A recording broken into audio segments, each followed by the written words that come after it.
Muy buenos días, queridos hermanos, otra vez. Gracias al Señor por permitirnos poder abrir su palabra. Este tiempo es un tiempo especial, donde recibimos del Señor la edificación necesaria para nuestras almas. Antes de iniciar nuestra lectura, vamos a encomendarnos al Señor una vez más y rogar su ayuda en este tiempo para entender su palabra por medio de su Espíritu Santo. Señor, gracias por este momento tan especial de poder abrir tu palabra. Te suplico, Señor, que tú nos guíes, nos ayudes a atender y a entender tu palabra, a estar expectantes, Señor, a lo que tú vas a enseñarnos en esta mañana por medio de tu Espíritu Santo. Prepara nuestro corazón, Señor, que sea sumiso, humilde y obediente a ti, Señor. Gracias por este tiempo, en el nombre de Jesús. Amén. ¿Qué impresión te daría, hermano, si te vas a una carpintería? Entras en la carpintería y ves que todas las herramientas son de juguete. Y vos querés un mueble espectacular. ¿Cuál es la impresión que causa eso? Evidentemente esa carpintería no es seria. Ahí no vas a conseguir nada. Están jugando. Los juguetes son para jugar, ¿verdad? Son de personas inmaduras. La cuestión es que la iglesia de los Corintios era parecida a esa carpintería, en donde aparentemente funcionaba algo, pero en realidad todo era de juguete. Había mucha inmadurez, porque de la herramienta real que el Señor les dio a cada creyente, ellos no usaron como debería ser. Usaron para su propia conveniencia, para autopromocionarse, y no entendieron la responsabilidad que tenían al respecto. Primera a los Corintios capítulo 12, verso 1 al 3. Es la porción que vamos a examinar en esta mañana. Y en esta sección inicia un nuevo tema que para Pablo era muy importante. Tanto es así que le dedica 3 capítulos al tema de los dones, acerca de los dones espirituales. Pero estos versículos 1 al 3 funcionan como el fundamento de lo que él va a desarrollar a lo largo del capítulo hasta el capítulo 14. Dice la Escritura en 1 Corintios 1 al 3, no quiero, hermanos, que ignoréis acerca de los dones espirituales. Sabéis que cuando erais gentiles, se os extraviaba llevándoos como se os llevaba a los ídolos mudos. Por tanto, os hago saber que nadie que hable por el Espíritu de Dios llama anatema a Jesús, y nadie puede llamar a Jesús Señor sino por el Espíritu Santo. En la versión de las Américas les voy a leer el texto y traduce de esta manera: en cuanto a los dones espirituales, no quiero, hermanos, que sean ignorantes. Ustedes saben que cuando eran paganos, de una manera u otra eran arrastrados hacia los ídolos mudos. Por tanto, les hago saber que nadie, hablando por el Espíritu de Dios, dice Jesús es anatema. Y nadie puede decir Jesús es el Señor, excepto por el Espíritu Santo, dice el texto. Desde el capítulo 8 al 11, Pablo había venido tratando acerca de las cuestiones referentes al culto en la iglesia de los Corintios. Es decir, cuando la iglesia se reunía para adorar a Dios. El siguiente tema, que al parecer es el más importante para Pablo y al que dedica 3 capítulos, es referente al uso de los dones espirituales en la iglesia. Es un tema muy oportuno en nuestros días para nosotros, hermanos. Esto es importante porque toca algo crucial en nuestras vidas como iglesia. Y Pablo exhorta a que no seamos ignorantes, a que no desconozcamos este tema tan importante y fundamental para la madurez de la iglesia. Y esta sección no es solo instructiva, sino esencialmente correctiva.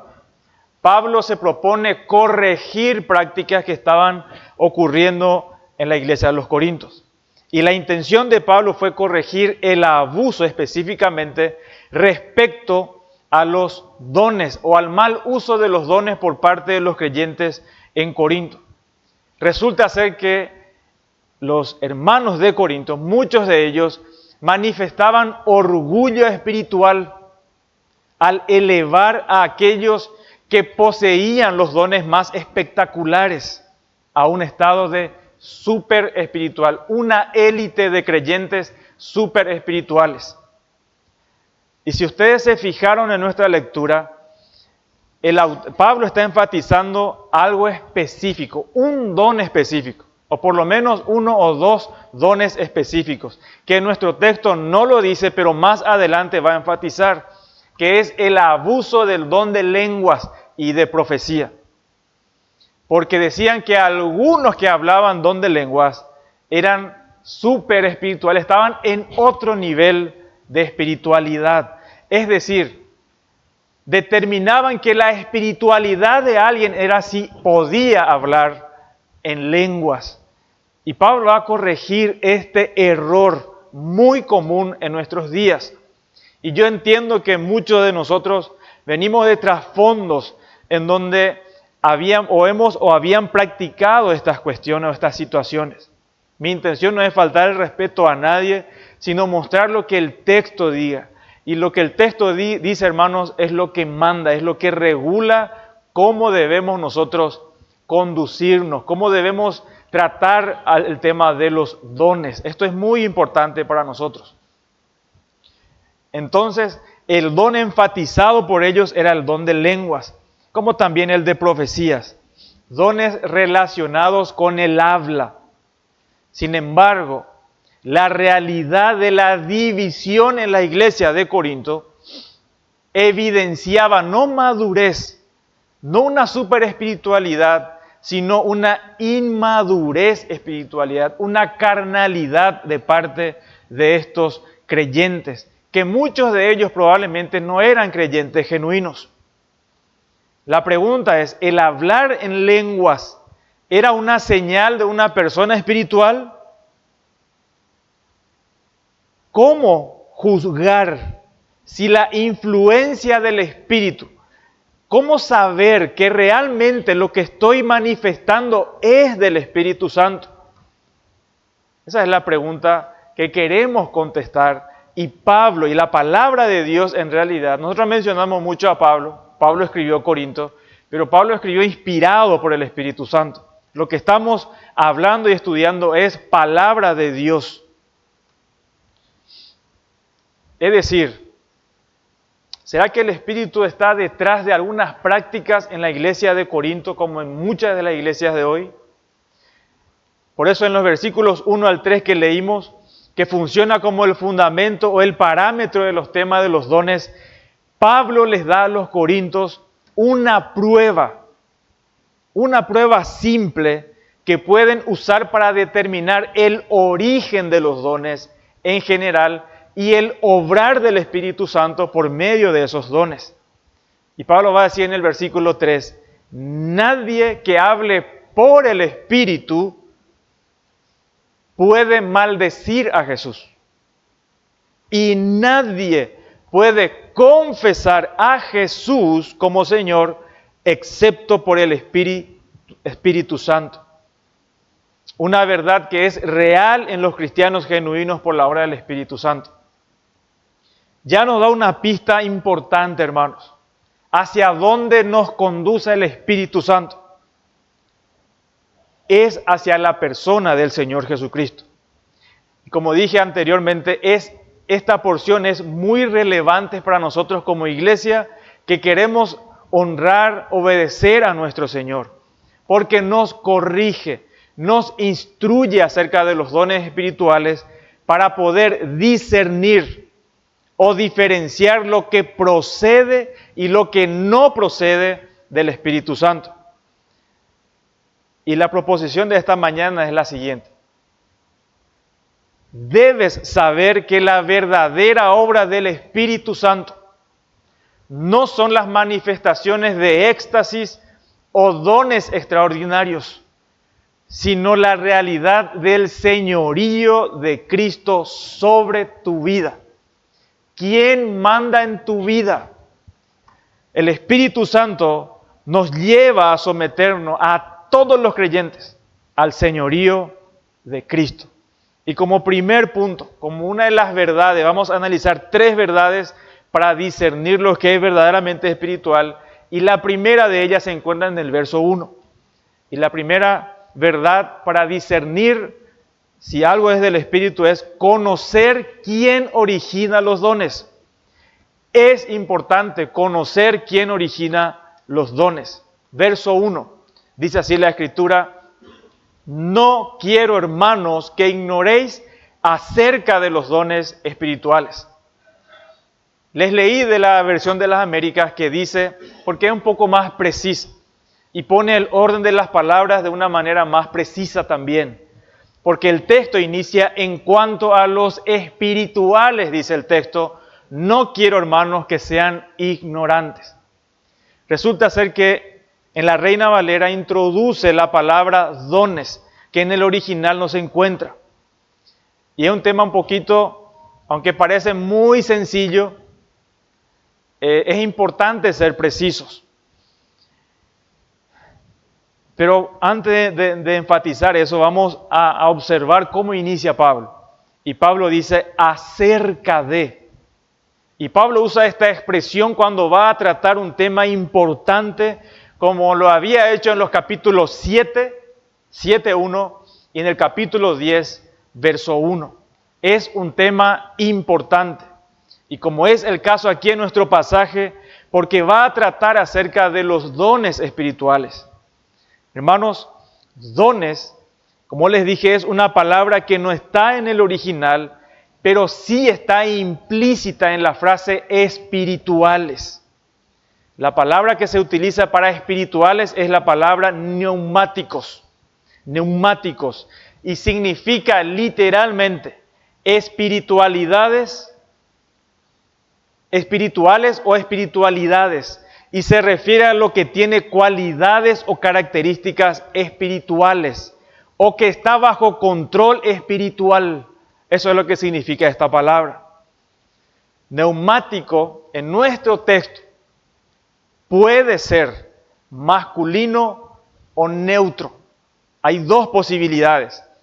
Es decir, Pablo podría estar refiriéndose a personas espirituales o a cosas espirituales. La realidad es, el énfasis es acerca de los dones, pero incluye a personas que están ejerciendo esos dones. Eso es lo que vemos en todo el contexto hasta el capítulo 14. Por eso es preferible tomar la posición acerca de dones espirituales. Y es lo que no quiere Pablo que los corintios ignoren. Es decir, no quiere, dice el texto, que estén desinformados. Y es importante notar que la falta de conocimiento y de la comprensión defectuosa que padecían los corintios sobre este tema no anulaba el hecho de que ellos eran creyentes. Pablo dice de ellos hermanos. Esa palabra es importante, hermanos. Porque algunos podían haber afirmado de que quienes no hablaban en lenguas no tenían el Espíritu Santo o no deberían considerarse como partes auténticas del cuerpo de Cristo. Este no es un tema solo de ahora, hermanos. Hace 2000 años se trataba este tema, no es nuevo.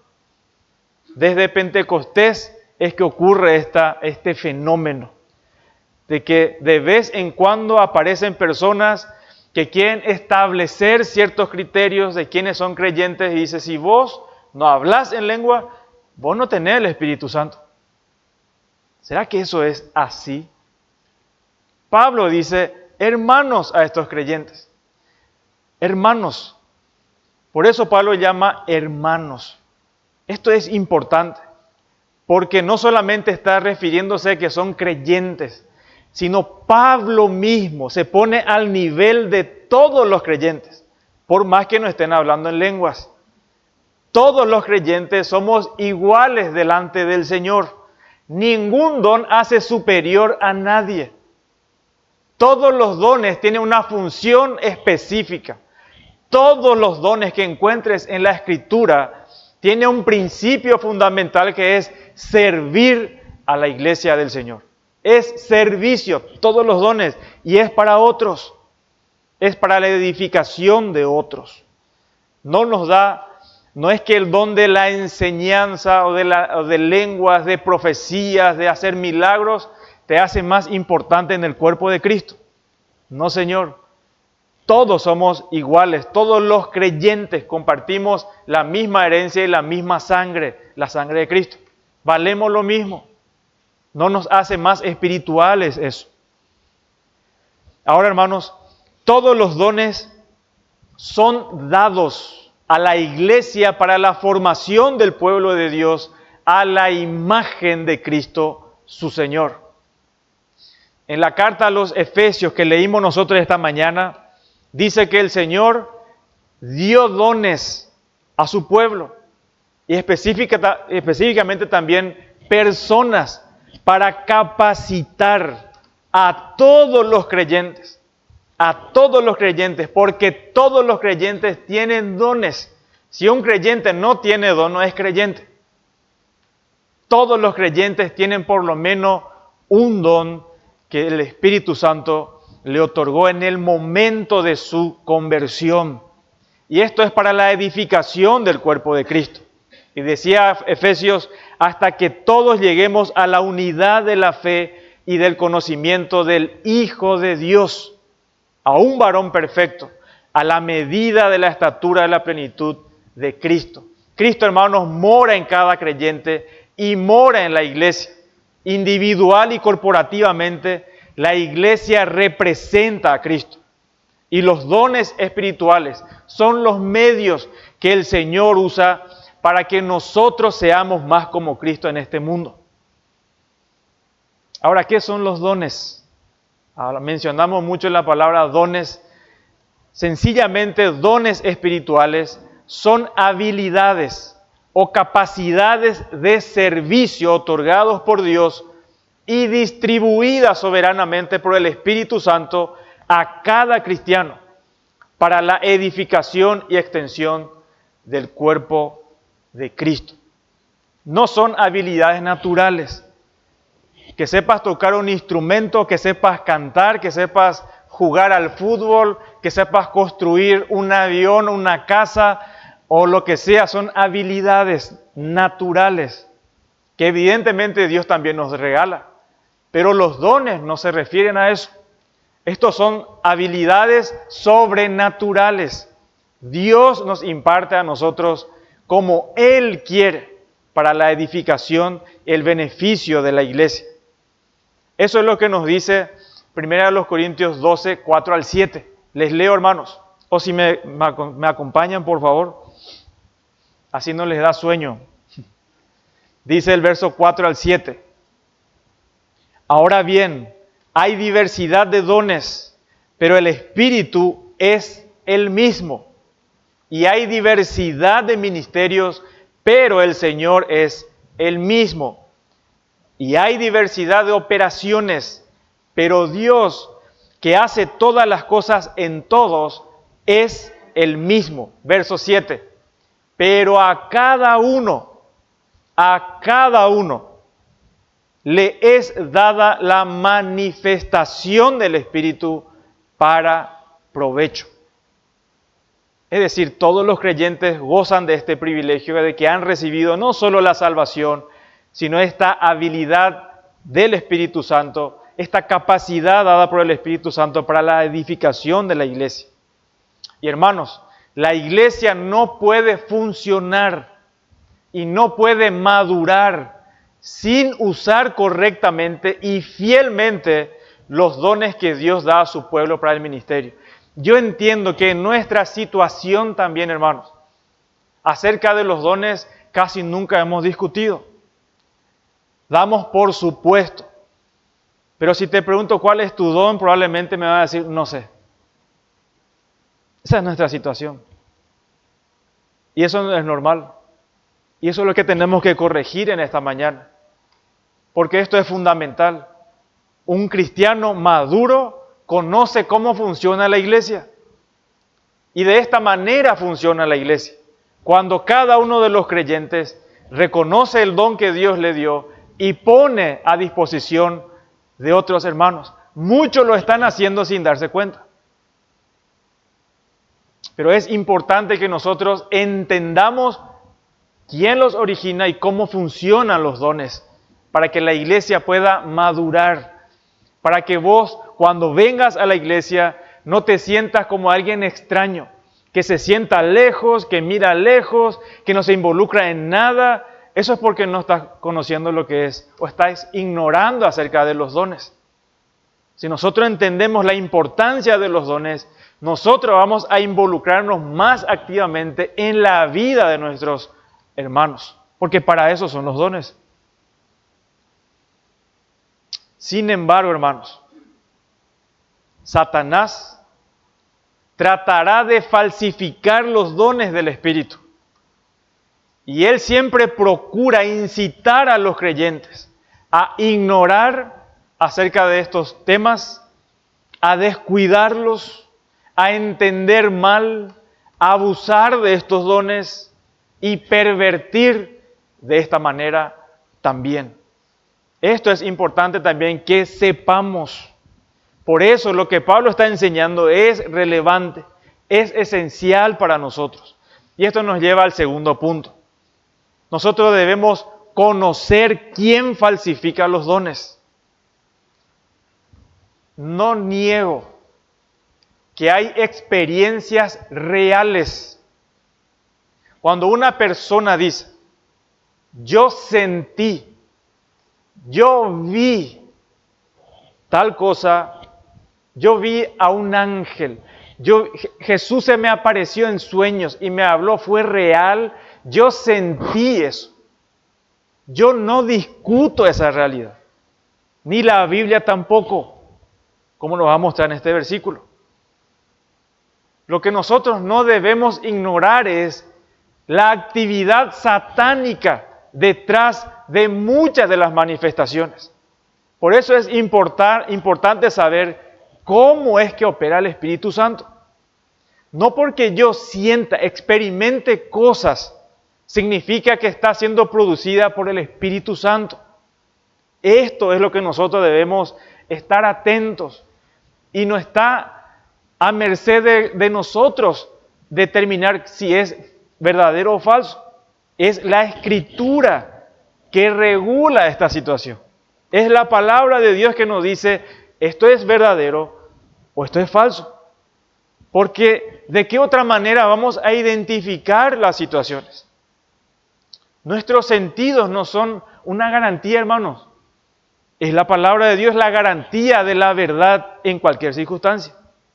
Verso 2 dice lo siguiente. Sabéis que cuando erais gentiles, se os extraviaba llevándoos como se os llevaba a los ídolos mudos. Notarán, queridos hermanos, cómo se enfatiza la importancia del conocimiento. En los 3 versículos, fíjense en sus Biblias, por favor. Síganme en esto. Versículo 1. Pablo inició así, no quiero, hermanos, que ignoréis. ¿Están de acuerdo? Dice así el texto. No quiero que ignoréis. Él quiere que sepan los creyentes. En el versículo 2, ustedes saben. Dice el texto así. Así dice, hermano. Ustedes saben. Versículo 3. Por lo tanto, les hago saber. Este énfasis es importante, es clave para poder discernir el error, es clave para saber qué es verdadero y qué no es verdadero. La palabra de Dios nunca elogia la ignorancia. A todo creyente se nos manda a abundar en el conocimiento de la Escritura. El Salmo 1 dice que el salmista meditaba en la ley de Dios de día y de noche. El Salmo 19, que es un himno a la palabra de Dios, dice, ¿con qué vas a limpiar tu camino? ¿Con qué el joven va a limpiar su camino? ¿Cómo va a guardarse del pecado? Con guardar tu palabra. Cuando yo estoy en una situación difícil, en tu palabra medito, dice el salmista. La palabra de Dios es central para que nosotros podamos discernir el error. Algo importante, no es falta de dependencia del Espíritu Santo el estudiar la palabra de Dios. La palabra de Dios no mata, porque hay una frase común que se utiliza, la letra mata, pero el Espíritu vivifica. Lee en su contexto ese texto. Y no significa que no tenés que estudiar la Escritura. A Satanás le gusta, le encanta, te va a aplaudir que vos cierres tu Biblia y confíes en tus emociones. Confíes en el pálpito interno que tenés adentro tuyo. ¿Me siguen, hermanos? Por eso es importante. La palabra de Dios no mata. Hebreos capítulo 4, verso 12, dice que la palabra de Dios, ¿qué es? Viva y eficaz. Viva y eficaz. La palabra de Dios es fundamental para determinar qué es verdadero y qué no. No nuestras emociones, no nuestras experiencias. Por eso Pablo les dice, ustedes saben que cuando ustedes eran gentiles, esta palabra gentiles no está refiriéndose a que no eran judíos. No, se está refiriendo cuando ustedes eran paganos, cuando ustedes eran inconversos. Ustedes saben. Hoy como creyentes ustedes pueden discernir qué estaban haciendo antes de conocer realmente a Cristo. Cuando estaban detrás de los ídolos falsos. ¿O por qué usted cree que hay tantos dioses falsos diseminados por todo el país y en otros países? Cuando usted va por Argentina, desde el puente Remanso,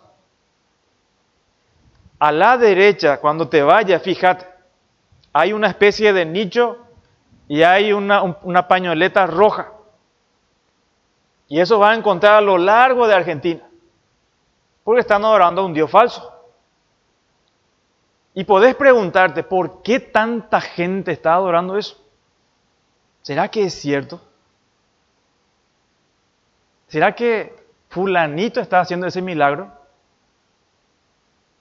Y Pablo va a mostrar quién está detrás de eso, quién está de esa experiencia. Usted a lo mejor se imaginará quién es, no quiero mencionar ese nombre, como acá también.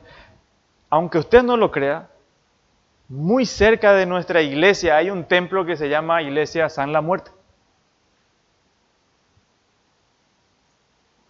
Nuestro país está plagado de lugares de adivinación, de brujerías. Eso están por todos lados. Al costado de la iglesia principal, de la iglesia católica que está acá en el centro, al costado nomás, hay un centro de astrología, oráculos del espíritu. O sea que eso es real. Y Pablo dice, no quiero que ustedes ignoren, ustedes saben. Y Pablo apela al conocimiento de ellos acerca de estas cosas. Ustedes saben, ustedes se dan cuenta, y Pablo corrige o empieza su corrección desde la ignorancia que ellos, de lo que ellos eran conscientes, recordándoles algo del pasado pagano de ellos, y del cual todos ellos eran conscientes y que no podían ignorar. ¿Quién de ustedes no le rezó a San Fulanito, a San Menganito, a Santa Sultanita? ¿Quién de ustedes no se fue caminando porque le ocurrió un milagro? ¿Cuántas veces me fui? De verdad, hermano. Muchos se van por otra cosa. Evidentemente un paseo espectacular, ¿verdad?, para caminata. Pero otros se van de verdad, le visten a su hijo porque le pidió algo y apareció. Y así van engañados. Si usted estuvo involucrado en eso, si estuvimos involucrados en eso, hoy nos damos cuenta que eso no era real, que eso era falso. Entonces Pablo dice, ustedes conocen eso, ustedes saben las experiencias que vivieron cuando estaban idolatrando cosas, cuando iban a los templos paganos. Y una de las principales características de la mayoría de las religiones paganas era la idolatría. Pablo dice que como antiguos paganos, hubo un tiempo en que los creyentes de Corinto, a ellos se les extraviaba llevándolos como se llevaba a ídolos mudos. Podían darse cuenta ahora que eran cristianos de la realidad de su vida pasada, de la ignorancia en cuanto a Dios y su obrar. Y muchas de las experiencias en ese tiempo, de estas cuestiones milagrosas, de estas manifestaciones, era común. De hecho, la palabra entusiasmo que nosotros utilizamos, para nosotros hoy es alguien con pilas, alguien que está haciendo las cosas con mucho ánimo, pero eso nosotros sabemos o entendemos así recién desde hace 200 años. Desde hace 200 años hacia atrás, esa palabra significaba poseído por los dioses. ¿Por qué? Porque en estos cultos era común ver personas que estaban en trance, que estaban en una situación de balbuceos, que estaban diciendo cosas, en donde perdían la compostura, en donde perdían el dominio propio y no eran conscientes de lo que estaban haciendo. En muchas de las iglesias vemos manifestaciones que no son del Espíritu. ¿Y cómo podemos identificar eso? El fruto del Espíritu Santo es dominio propio. Nunca te va a hacer algo como un loco, sin que te des cuenta. Nunca te va a sacar de tu juicio. Te va a hacer razonar. Te va a entrar en sí. Vas a poder discernir las cosas. Y vemos ahora tragedias en muchas iglesias. Y ponen ahora ya a criaturas. Y dicen criaturas tocados por el Espíritu Santo. Que están ahí llorando y saltando y moviéndose, haciendo gesticulaciones. Supuestamente que está siendo influenciado por el Espíritu Santo. O alguien de repente de la nada empieza a hacer gestos y a hacer cosas como que es del Espíritu Santo. La pregunta ¿es así que el Espíritu Santo obra? Si yo empiezo a analizar la Escritura, empiezo a leer de forma desprejuiciada, ¿será que voy a encontrar manifestaciones así que nos diga la Escritura, el Espíritu Santo hizo esto o lo otro en eso y empezaron ellos a perder la razón? Nunca vas a encontrar eso. Lee la Escritura, por favor. Así te vas a dar cuenta cómo es que el Espíritu Santo obra. Normalmente los poseídos por demonios es que estaban fuera de sí. Y cuando tenían el encuentro con Jesucristo, dice que estaba en su juicio cabal. Por primera vez en su vida podía sentarse y pensar, reflexionar. Y así como hoy nosotros sabemos que el que no es creyente vive cautivo del pecado y de Satanás. Esa es la realidad. Nadie es libre en este mundo. O le pertenece a Dios o está bajo el poder de Satanás y el pecado. Ningún ser humano. Por más que creas que vos haces lo que querés, la realidad es que vos sos esclavo de alguien, o de Satanás o de Dios. Algunas personas pueden elegir la clase de pecado, dice MacArthur, pero no puede escoger entre pecar y no pecar. Así como los corintios cuando eran inconversos. No podían hacer otra cosa más que la idolatría. Ya sea que cayeran en la idolatría por gusto o no, no podían evitarlo, no podían entender qué hay detrás de eso. Por más que le quieras explicar, no va a entrar en razón. Yo vi, yo experimenté, fue real en mi vida. Hermanos, si Jesús se te aparece, no es Jesús. Satanás no te va a aparecer y te va a empezar a hablar, odia a Jesús, quiero que vayas y hagas tal cosa. No, se va a aparecer como ángel de luz, dice. Porque Él es mentiroso. Él miente siempre. Siempre, en todas las oportunidades. Ahora, el punto es que los corintios estaban bajo la influencia de otros. Por eso se los llevaba como un prisionero. Y ese otros, podemos nosotros identificar que no era Dios. Eran demonios. ¿Y cómo lo sabemos?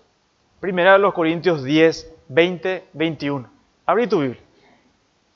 Primera de los Corintios 10, 20 al 21. Todos los ídolos, San Expedito, San Fulano, San Mengano, son ídolos mudos. No pueden hacer nada, no existen. Muchos ni siquiera existen en la realidad. Y si es alguien conocido, alguien de la Biblia, está muerto, está delante del Señor y no intercede a favor de nadie. Jesucristo es el mediador, el único mediador entre Dios y los hombres. Dice así el texto. Primera a los Corintios 10, 20 al 21. Antes digo que lo que los gentiles sacrifican, a los demonios los sacrifican y no a Dios. Dice así el texto, hermanos. Y no quiero, dice Pablo, que vosotros os hagáis partícipes con los demonios.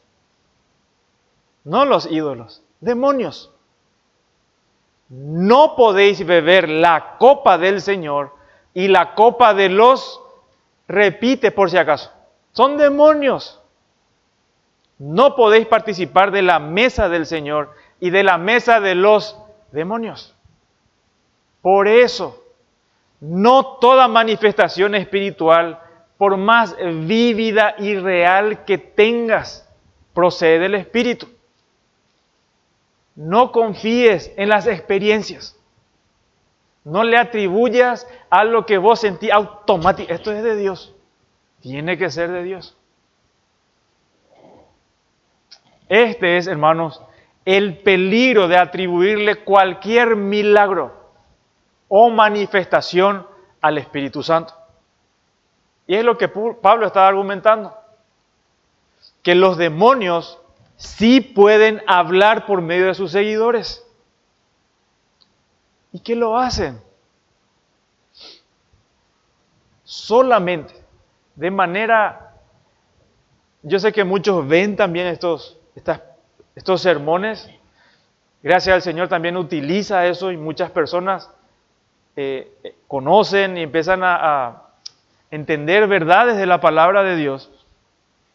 Si están practicando estas cosas, si está sucediendo estas cosas, solamente empezá a buscar. Googlear lo mismo que ves en tu iglesia, googlear lo que sucede en India, lo que sucede con los islámicos, en grupos de los asiáticos, la misma historia. Ellos no están adorando a Dios, ni siquiera mencionan al Espíritu Santo. Y son copias exactas en todas las iglesias que nosotros vemos hoy, tanto en Paraguay y el mundo entero. Son réplicas, no es del Espíritu. Lo mismo, supuestamente hablan en lengua, pero no son lenguas entendibles. O supuestamente profetizan. Observé uno que le pone el micrófono a una jovencita que está profetizando y dice, el Señor dice, pero ellos dicen con mucha convicción, con mucha emoción, y te van a decir, te van a declarar, el Señor dice que Jesús ya no es el santo de Israel, es el santo de Perú, por ejemplo. Imagínense, eso es maldecir a Jesús, eso es no saber cómo es que funciona la palabra de Dios y cómo actúa el Señor.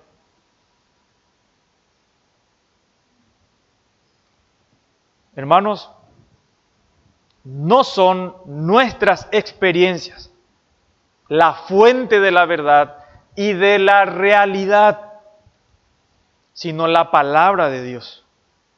Y alguien que ustedes conocen y que sí sabemos, estamos muy seguros de que sí presenció un milagro real. Atiendan lo que nos va a decir. Segunda de Pedro 1:17 al 19. A lo mejor pensaron fulanito. No, hermano. Está en la Biblia. O en otro lugar no va a haber. Segunda de Pedro 1:17 al 19.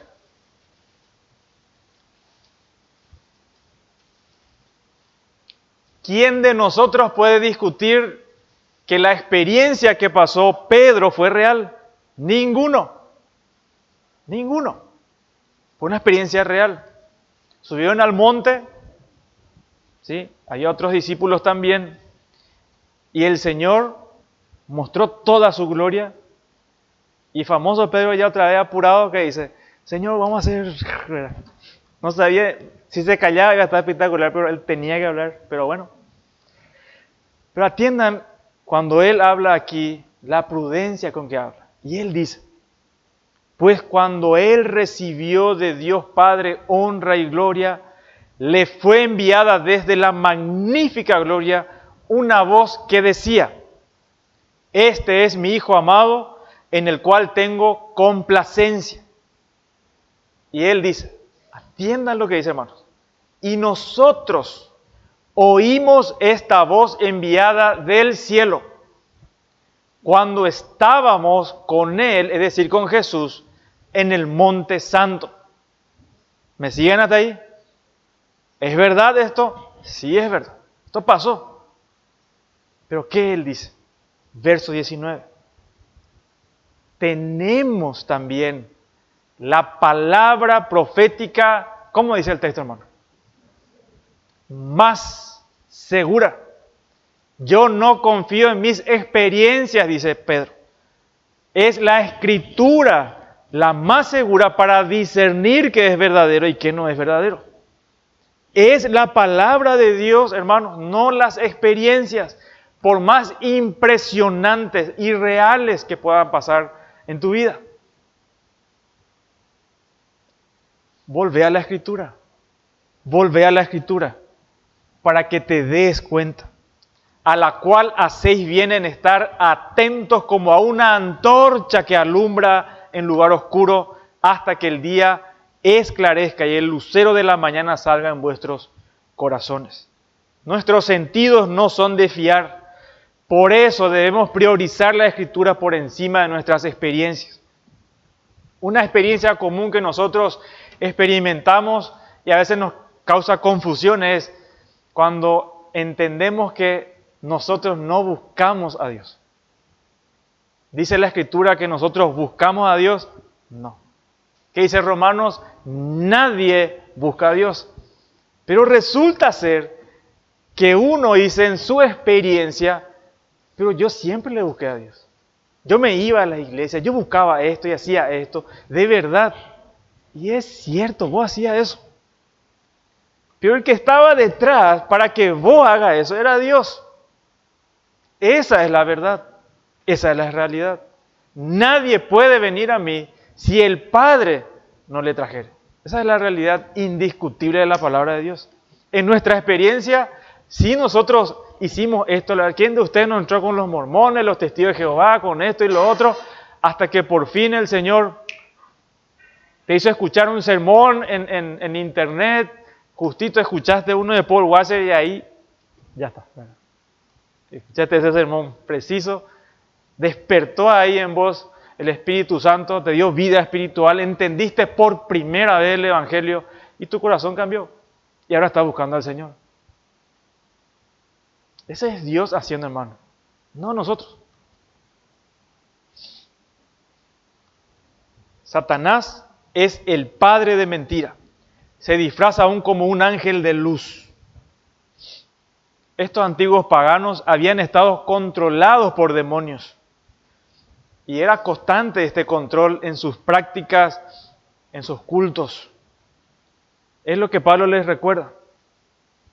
Ustedes saben por experiencia propia, cuando eran inconversos, que en alguno de los cultos ustedes hablaban, tuvieron experiencias estáticas, estaban influenciados por demonios.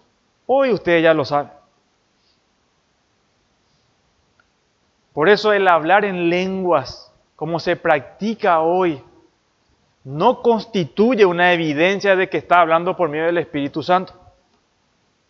Las manifestaciones por sí mismas que observamos hoy en muchas iglesias no son garantía segura de que la persona esté hablando en el Espíritu. De hecho dicen, sí, cuando tenga el bautismo del Espíritu Santo vas a hablar en lengua. Eso no es así, hermano.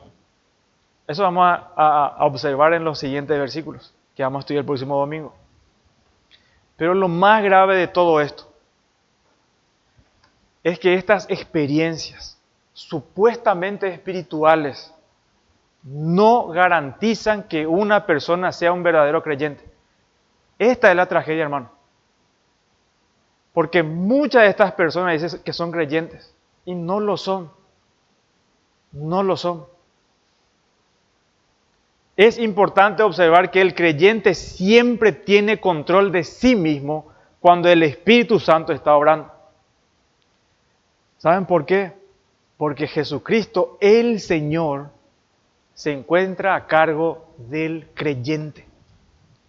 Cualquier denominada manifestación del Espíritu que le quita el dominio propio a la persona no proviene de Dios. Dios no se puede contradecir. En Gálatas 5:22 al 23 dice que el fruto del Espíritu Santo menciona 9 frutos. El último de ellos dice que es templanza, que significa dominio propio. Y no puede ser que el Espíritu Santo te sacuda y que te tires en el piso y que actúes como loco, como un desquiciado. No hace eso. Al revés. Al revés, hermano. Solo el Espíritu Santo puede liberar y capacitar a una persona para conocer la verdad de que su obra principal es revelarte quién es Jesús y llevarte a rendirte a su señorío. Esto nos lleva al último punto. La obra del Espíritu Santo, hermanos, no son las manifestaciones de éxtasis o dones extraordinarios, sino la realidad del señorío de Cristo sobre tu vida. Por eso, el Espíritu Santo, la prueba final es que conocemos el señorío de Cristo, verso 3. Por tanto, en conclusión, en respuesta, dice Pablo, les hago saber que nadie que hable por el Espíritu de Dios llama anatema a Jesús, y nadie puede llamar a Jesús Señor sino por el Espíritu Santo. Pablo inicia esta explicación con por tanto, y eso enfatiza que está corrigiendo la ignorancia de ellos y las nuestras, hermanos. Y aquí quiero abrir rápidamente un breve paréntesis, porque las enseñanzas más profundas sobre la persona y la obra del Espíritu Santo se encuentran en los Evangelios, y particularmente en el discurso final de Jesús en Juan 14 al 16. Y Jesús, hablando del Espíritu Santo, estaba anticipando el día de Pentecostés y el otorgamiento del Espíritu Santo a favor de sus discípulos. Y un detalle demasiado obvio en las palabras de Jesús es el énfasis cristocéntrico que tendrá el Espíritu en su ministerio a favor de los creyentes. Abran conmigo Juan 14, 16. Juan 14, 16.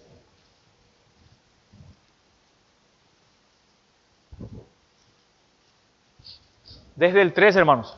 Pero cuando venga el Espíritu de verdad, está hablando de futuro, cuando venga, Él os guiará a toda, ¿qué cosa? Va a secuestrar tu mente, no hace falta que estudies, solito Él te va a enseñar. Juan 16, 13 es ese. Me equivoqué, perdón. Juan 16, 13 al 15. Quiero saber si están atentos, hermanos. Dice, pero cuando venga el Espíritu de verdad, Él os guiará a toda la verdad.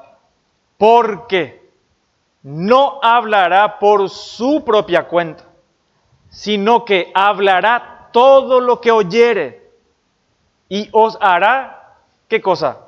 Saber las cosas que habrán de venir. Verso 14. Él me glorificará porque tomará de lo mío y os lo hará saber. ¿Cuál es el punto? ¿Cuál es el ministerio principal del Espíritu Santo? Es Cristo, hermano. Que nosotros entendamos quién es Jesús. ¿Quién es el Señor Jesucristo?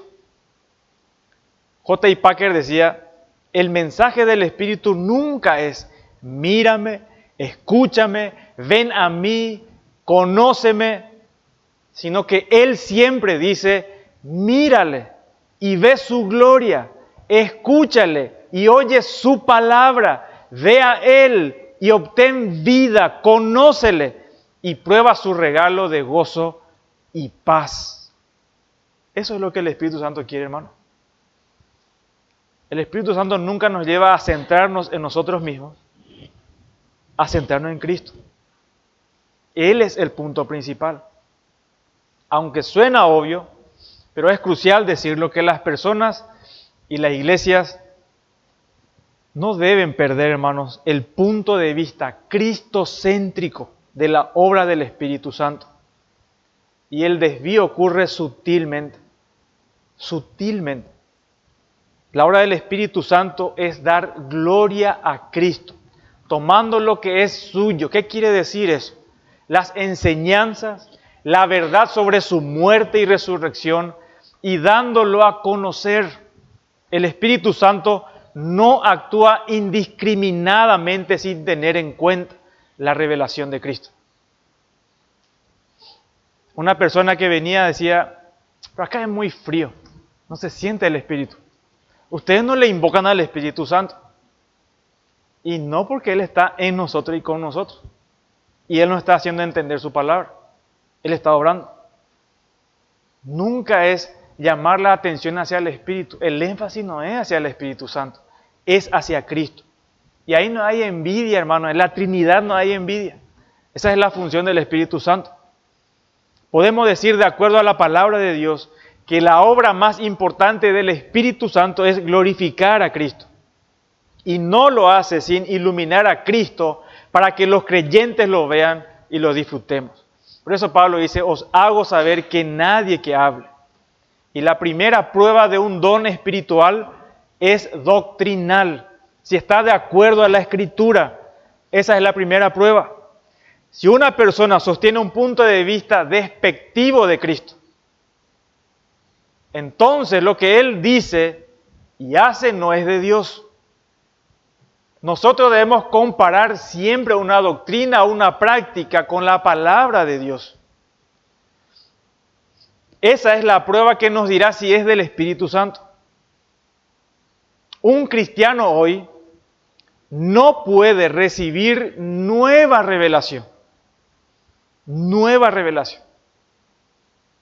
el Señor me dice, este año, y ustedes saben todas las mentiras que dicen, de verdad, si estuviera vigente, vamos a suponer que sí está vigente, deberíamos, como iglesia, agarrar piedras, juntarle a todito ellos y apedrearles. Esa es la realidad. Porque no pueden equivocarse. Si están hablando de parte de Dios, no hay equivocación. No puede haber error, ni un poquitito. ¿Cuántos de ellos declararon, profetizamos que el COVID desaparece?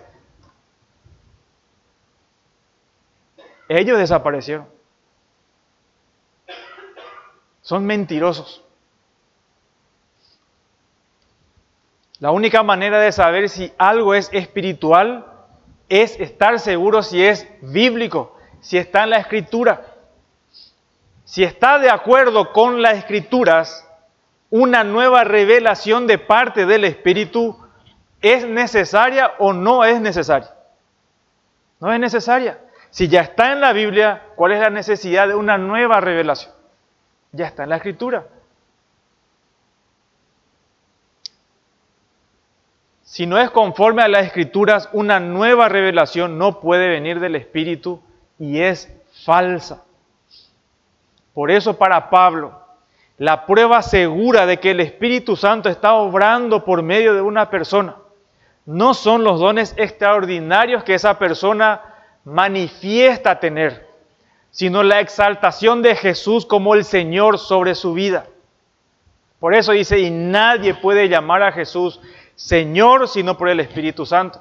No está diciendo nadie puede decir nomás Jesús es Señor. Cualquiera lo dice.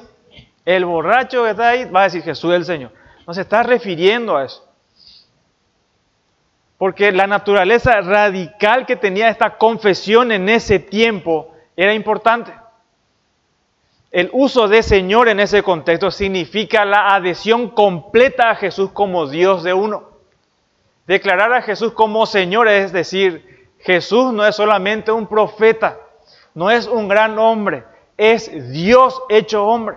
Por eso Pablo menciona que nadie puede decir que Jesús es Señor. Fíjese que no usa Cristo como Señor, Jesús como Señor. Es el señorío de Cristo. Es decir, reconocer que Dios tiene autoridad sobre tu vida. Y te vas a dar cuenta de lo siguiente. Y quiero que sepas, todos los creyentes, sepas o no sepas, estamos bajo el señorío de Cristo. No es una opción. Y eso significa que Él nunca te va a soltar. Él siempre va a estar detrás de vos. No te vas a ir lejos. Te va a atraer hasta que sometas tu corazón a Él y le sirvas. Y que Él sea lo más precioso de tu vida. Es Cristo, hermano. Por eso el creyente no puede alejarse mucho tiempo. El creyente verdadero, y gracias a Dios por eso, nunca se va a perder. Dios es compasivo, es clemente, misericordioso. Y está detrás de nosotros todos los días. Ni un segundo no nos deja. Aunque pensemos que está lejos, nada que ver. Está con nosotros. Cristo es el Señor de tu vida. Cuando un creyente está madurando, entiende esta realidad. Entiende esta verdad. Que vos no mandás por tu vida. Es Cristo que tiene ese derecho. Es para Él que vivimos. De hecho, que cada vez que nos reunimos es para conformarnos cada día más a su imagen, no parecernos a nosotros mismos. Es a la imagen de Cristo. Él es el centro de esta iglesia. Él es la persona más importante de este lugar. No el pastor, no vos, ni yo, ni nadie. Es Cristo. Él es el motivo principal del por qué venimos. No hay otra cosa, hermano.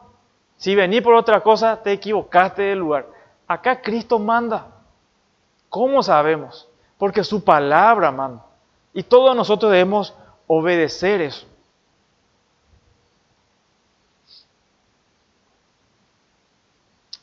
Y solo aquel que tiene el Espíritu Santo puede realmente hacer una confesión así.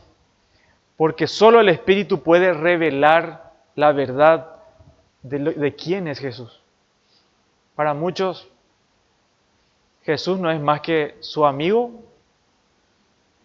alguien que le va a hacer favores, o el amigo que nunca falla. No. Si Jesús es solo eso para vos, vos no le conocés.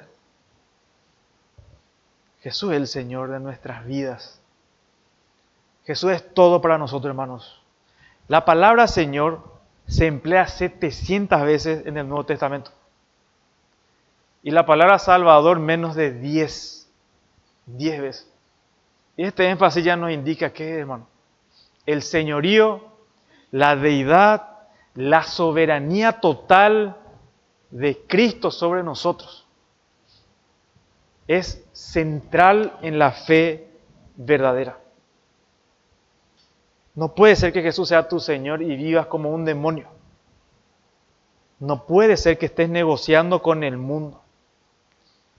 Si vos sos un creyente, Cristo va a ser tu Señor. Y no le vas a mentir a Dios. Porque a Dios nadie le miente. Dios te conoce que vos estás mintiendo. Que vos tenés una doble vida. Dios sabe y te va a corregir. Si no lo hace, vos estás camino al infierno. Esa es la realidad. Con Cristo no se juega. Jesús no es un salvadorcito. Él es Dios todopoderoso. Él va a venir a juzgar a este mundo. Él va a venir a juzgar a su pueblo, va a venir a juzgar a este mundo. Él va a destruir este mundo. Y a muchos, de muchos va a ser el juez, no el Señor. O Él es el Señor de tu vida hoy, o va a ser tu juez. No mientas, no le mientas a Dios. Baja la guardia, arrepentite de tus pecados. Arrepentite, el Señor te va a perdonar. Si no te arrepentís, si vos estás llevando tu propia vida como vos querés, a expensas de Dios, Jesucristo va a ser tu juez. Y va a declararle como Señor, pero en el infierno le vas a declarar. Porque nadie se va a escapar de declarar el señorío de Cristo, hermanos. Y nosotros como creyentes podemos disfrutar eso. No es una carga pesada. Cristo es mi dueño, es mi Señor, manda en mi vida. Esa es la realidad. Y solo un creyente genuino puede decir eso. Yo te pregunto, ¿podés decir sinceramente Jesús es el Señor de tu vida? Sí, a vos te hablo. Yo no le hablo a fulanito, mengano, a todito ustedes le hablo, hermano. Jesús es el Señor de tu vida. Vos sabés, vos podés darte cuenta. Si no te das cuenta es porque vos no sos creyente. Por eso tenés que pedirle misericordia a Dios. Arrepiéntanse, hermanos. Cristo es el Señor. Es sobrenatural eso. Es un don de Dios saber quién es Jesús para nosotros. Y lo que una persona de verdad cree acerca de Cristo Jesús es la prueba de que si lo que enseña o no enseña es por el Espíritu Santo. El Espíritu Santo siempre dirige a los creyentes a atribuirle el señorío a Cristo Jesús como una persona divina e indivisible a quien hay que obedecer completamente. Arrepentite, por favor. No sabes cuánto tiempo vos tenés. O sí sabes. No tenés la mínima seguridad de que mañana vas a amanecer despierto o vas a respirar o te vas a quedar en tu cama. No tenés la seguridad.